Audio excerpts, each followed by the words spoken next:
মেয়ে হয়ে জন্ম নেওয়া একা একা থাকা জব করা অনেক কষ্ট হয়ে যায়, যেহেতু আমরা মেয়ে মানুষ সব দিকে সামলাতে হয়, ঘর বাহির অফিস মানে রাস্তাঘাট যেখানে সব দিকে সামলাতে হয়। ছেলেরা শুধু অফিস সামলা ঘর দিকে সামলায় না, আর একটা মেয়ে ঘরও সামলাতে হয়, অফিসও সামলাতে হয়, বাহিরও সামলাতে যায়। যারা মেয়েরা জব করে তাদের জীবনটা অনেক কষ্ট। এই যে দেখেন আমার কি অবস্থা।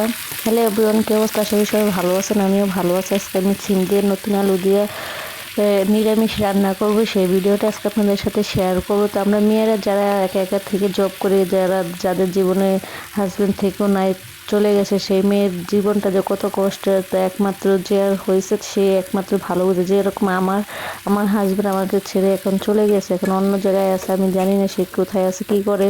তো সবাই আমার জন্য দোয়া করুন যাতে খুবই তাড়াতাড়ি চলে আসে। সেজন্য এখন আমার একা একা চলাটা খুবই কষ্টের। ঘর সামলাতে হয়, বাহির সামলাতে হয়, যেখানে যাই হোক সেটাই আমাকে সামলাতে হয়। এই যে দেখেন ভোর 5:30টায় উঠে ফজর নামাজ পড়ে রান্নাটা বসাই 6টার দিকে বসে, তারপর কতটা অন্ধকার থাকে। তারপর মনে করেন 8টা থেকে ডিউটি, তারপর 8টার আগে চলে যেতে হয়। যারা এই যে জব করেন, ঘর সামলান বাহির সামলান, একাকিত্ব জীবনে, তাদের জীবনটা অনেক কষ্টের। জানি না আপনারা কে কতটা বিশ্বাস করবেন, আসলে আমার অনেক কষ্ট হয়ে যায় একা একাই চলাটা।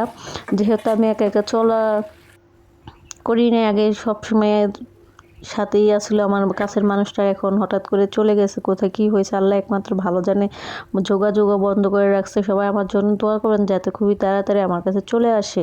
সামনে রমজান যাতে তার সাথে রোজা থাকতে পারি, সব কিছু ইফতারি করতে পারি। সবাই আমার জন্য দোয়া করবেন।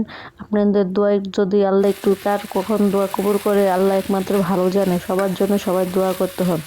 তো সিম আলু নিরামিষ রান্না করি। তরকারিটা আমার অনেক পছন্দ। টমেটো ঘরে ছিল না, সেজন্য টমেটো দিতে পারিনি, টমেটো দিলে আরও ভালো লাগতো। তো সিম আলু এরকম নিরামিষ জানি অনেকে পছন্দ করে, অনেকে পছন্দ করেন, কিন্তু আমার অনেক পছন্দ। আমি ছোটোবেলাতে দেখতাম আমার মা এরকম রান্না করতো, আমার কাছে খুবই ভালো লাগতো। যে আজকে রান্নাটা খেয়েছি এত মজা লাগছে যা বলার বাহিরে। যদি একবার খেয়ে ট্রাই করে দেখেন অবশ্যই ভালো লাগবে। তো রান্নাটা ফ্রাই হয়ে গেছে, এখন ধনেপাতা দিয়েছে। আর ধনেপাতা তো আমার অনেক পছন্দের একটা খাবার, সেই জন্য আমি সবসময় তরকারি থেকে ধনেপাতাটা বেশি দেওয়ার চেষ্টা করি। আমার তরকারি অনেকে দেখলে বলে যে আপু আপনি কি তরকারি খান নাকি ধনেপাতায় খান? ভাই যখন যেটা সিজন, আর যেহেতু এখন সস্তা, খুবই সস্তা, বাঙালি তো সস্তা পাইলে আমরা বস্তা ভরে, এখন খুবই সস্তাতে বেশি বেশি দিতে সমস্যা কি, তাই না? এক মুঠা ধনে শাকের আটি 10 টাকা, তাহলে তার কেন কম কিপটেমি করবো? যখন যেরকম সিচুয়েশন তখন ওরকমভাবে চলতে হয়। তো ফাইনালি আমার রান্নাটা প্রায় হয়ে গেছে, এখন আমি চুলাটা মোছামুছি করে নিতেছি। আর রান্নাটা এত মজা হয়েছে যা বলার বাহিরে, খুবই ভালো লাগছে। পেট ভরে 2 প্লেট ভাত খেয়ে ফেলেছি আজকে। তো আজকে ভিডিওটা এই পর্যন্তই, আরেকটা নতুন ভিডিও নিয়ে চলে আসবো। আল্লাহ হাফেজ।